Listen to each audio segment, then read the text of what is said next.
Hey, this is Mr. Goebel. Just want to lay some ideas down on you, get you through the first assignment, the vocabulary assignment, and a little introduction material. If you look to my far right over here, you'll see my Twitter feed over here. So there's my Twitter feed right there, and for my U.S. history class and for my sociology class are some of the basic ideas within the first unit. The units. So I'm going to concentrate on U.S. history here. So this one basically, it says in big blue words, basically how much government. And this is kind of the big overarching theme is as we look at industry, we want to look at government's relationship to it.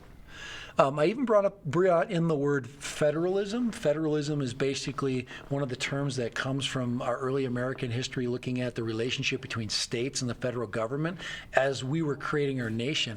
The same idea is basically fought over when we look at the development of industry in America. It's how much government interference, which they call regulation. Okay, we're going to look at that.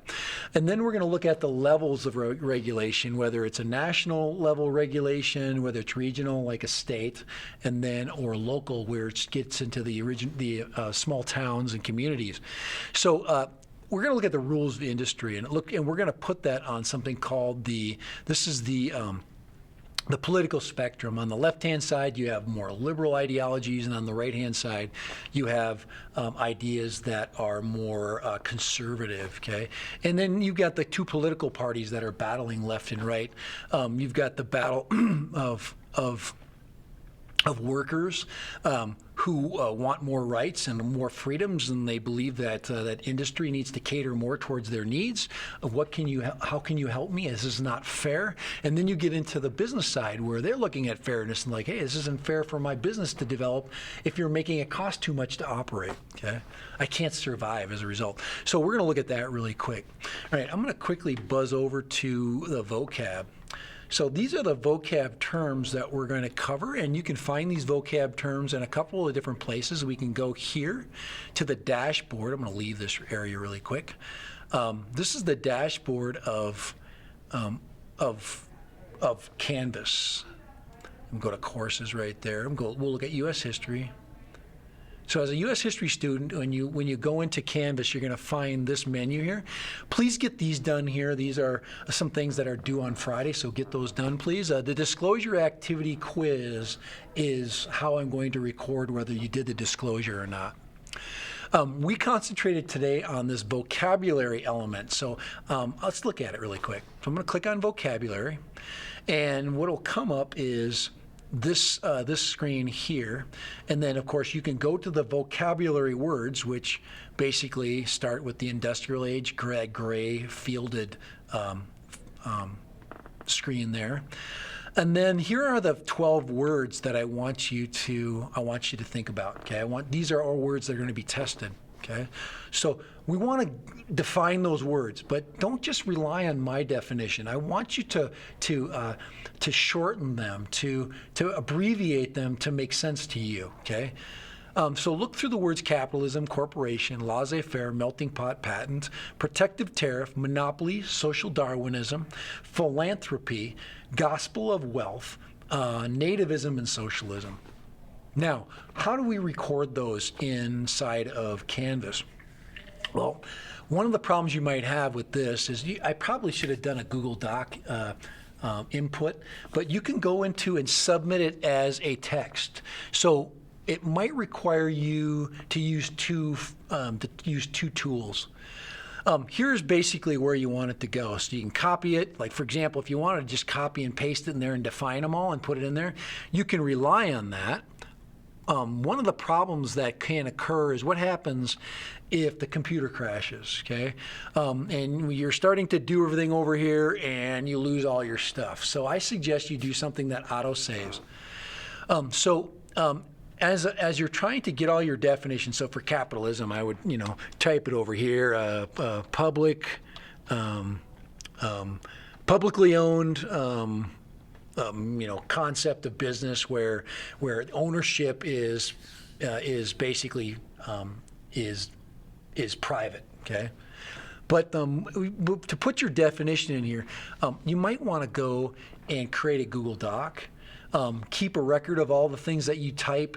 It might benefit you in the future. If, say, you want to go and review over things that we covered, you can always go back to it. So you might want to name your Google Doc, put all your definitions in here. When you're done defining all these terms, after you've gone through all of these terms, capitalism, corporation, I'll go through them just quickly in a second. You can easily do that by copying and pasting this right here, just making a copy, and then pasting that into this canvas box here. All right, that's simple. So let's look really quick at the terms. I'm just going to go through them quickly. We spent about 45 minutes in class going through these, but I just want you to simplify them. For example, capitalism, a system of economics which investment is ownership, and ownership and means of production and distribution are private. That's it. If you put that in your definition, that would be perfect for that, okay? So capitalism has been around in America basically since its founding, and it has its roots in Europe, okay? The next is corporation. Corporations basically are the driving force, the investment that capitalism is basically uses. So businesses formed by investors whose purchase of stocks in the company provide capital. So businesses grow in a capital-rich environment, and that can be done within a corporation. The corporations can be public and they can be private. Most corporations in America are publicly owned. Many are, and especially like small businesses, are private. Okay, and that means that the means of cash infusion basically comes from either a large group or pool or a small group or pool. Okay, with private business, it might come from a bank. It might come from relatives or people that are stock backers. Within a corporation, they'll issue stock, and the money can come from anywhere. It can come anywhere that likes their idea. Usually, companies, once they get established, they look for a public option to gain money because they can grow rapidly. The next word on that list is laissez-faire, and that's the environment that the corporation or the capitalist entity works within. Laissez-faire means there's very little government interference, meaning that the business pretty much does what it sees fit. Okay, that means hands off. Okay, hands off means government's hands are off that business. It has very little government rules and regulations, and that's the key word, is regulation. Melting pot looks at America itself. As industry grew, so did American immigration and infusion of different people. So many of these businesses basically are melting pots of different groups of people coming in, and those people tended to work in specific industries. Okay. So this melting pot idea is when I talk about it in class, it's hotly debated as to whether America is a melting pot or a salad of some sort, a tossed salad of different things. But it just depends on how you approach the idea. Do people abandon their native language and culture when they come to America? Okay, and we know that answer is probably no. But they do develop and blend American ideology. So if you look at any well-established groups in America, they are very similar. They're more similar than they are different, and that's this melting pot idea. The next word is patents. Patents are protective devices to protect ideas, okay, by inventors. And of course, it protects the profits and the other things that go along with that. The other one is protective tariff. Tariffs are very complex because it depends on your political ideology. Tariffs tend to be anti-capitalist because they literally stymie trade from country to country, because literally tariffs were created to prevent one country from possibly competing with the entities within another country. So what they do is you put a tax or levy, a tariff on another country to prevent their goods from coming in. And if they want your stuff bad enough, they'll pay a percentage that you establish is fair for the use of that to help offset what you might lose in competition. So tariffs are usually, in a tariff situation, if your company excuse me, if your economy is booming, tariffs are easier to impose than if your economy is not booming. You can actually be hurt quite immensely by a tariff because you basically create something called a trade war. A monopoly is single ownership or control over one area or industry. Probably the biggest monopoly that has existed in American, at the beginning of the American computer age would be maybe Microsoft's monopoly of the Windows browser. Not browser, but the Windows operating system. So looking at that idea of a monopoly, maybe an older monopoly from the past, we look at the steel industry, we look at the railroad industry, we also look at the coal or the mining industry. There's a lot of monopolies that existed, railroads, those kinds of things. Social Darwinism is this idea that if in a capitalist system your idea is good, it will thrive. It basically will thrive because people will want it, supply and demand. If it's not in demand and your supply is not required, you might die on the vine. Philanthropy and gospel of wealth came as people started to enrich themselves over the course of a period of time. And in the in the end of the Gilded Age, in the 1880s, all the way into the early 1900s, there were some very wealthy people post-Civil War that started to establish themselves in the Americas. You got the Vanderbilts, you got the Rockefellers, two big entities within American wealth. As they got older, they became more philanthropical. Many of them decided to take their wealth and do something for it and good. That was actually started by another entrepreneur, Andrew Carnegie. Andrew Carnegie was a person who became very wealthy within the steel industry. You got J.P. Morgan, you got other ones, but Andrew Carnegie wrote more of an essay than a book, and the essay was called Gospel of Wealth, and in it he basically said that there was a moral obligation by wealthy people who enrich themselves in our country and to give back. And you get into things, and I talked a little bit in class about the modern philanthropists like Bill and Melinda Gates. I also brought up the Berkshire Hathaway basically donation to the Bill and Melinda Gates Foundation of Microsoft of $25 billion. So he could basically use his philanthropical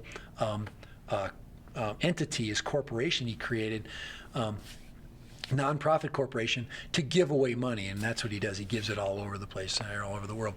The last two words I ended with have a very controversial and sometimes negative connotation. You got nativism. Nativism is this idea that you've got an infusion of new people into this country, people that were established, looked at that as being an invasion. You do have a lot of nativist sentiment still in America today. Especially with Hispanics coming in. And then, of course, you've got this nativist ideology when it comes to maybe the tech industry with people from India, China, the Chinese, and you've got all kinds of things in that. So nativism is this idea of who has the right, and it does get sometimes into prejudices. The last one is socialism, probably the most misunderstood, and I really don't agree with this definition. I think if you want to really truly define socialism, because socialism is a precursor to communism. So socialism would be better identified with an economic system by which the means of production and distribution of goods are shared as they become owned and managed by the federal government and controlled by the federal government, a federal government or a government. It becomes, and as demands are placed on that sharing, it becomes more Marxist or communist in origin, in its structure. So it starts as socialism, where you got a sharing of the economy, and then you got controls and placed upon it, and quotas, and then when you get into communism, you get basically this idea of socialism, which turns into a very divisive thing, because many times within communism, people don't really share equally. Some people are more equal than others, and that's where you get the book Animal Farm, which was written about this very topic. So there it is, guys. There's the first day. Make sure you get your vocab words in. Don't lose your work, okay? Make sure you paste them in this this dialog box here. You open up that dialog box at the top of the unit. It'll basically say up here, it'll say submit. It opens up the dialog box. Put your work in there, submit it. It's that easy, okay? I'm still working on keeping things, updating things. I've been having a little bit of trouble with some assignments, but I'm trying to find ways to simplify them, to make them more online friendly. So bear with me, guys. Thanks for basically checking this video out. Hope it helps you on the first days of school. Get that early stuff in, get the disclosure in, check it out. Make sure you go through that disclosure, read it. Guys, I give out zeros, and yes, stuff is late when it's late. And yes, you will lose points for those things. So thank you, and goodbye. Good luck, guys.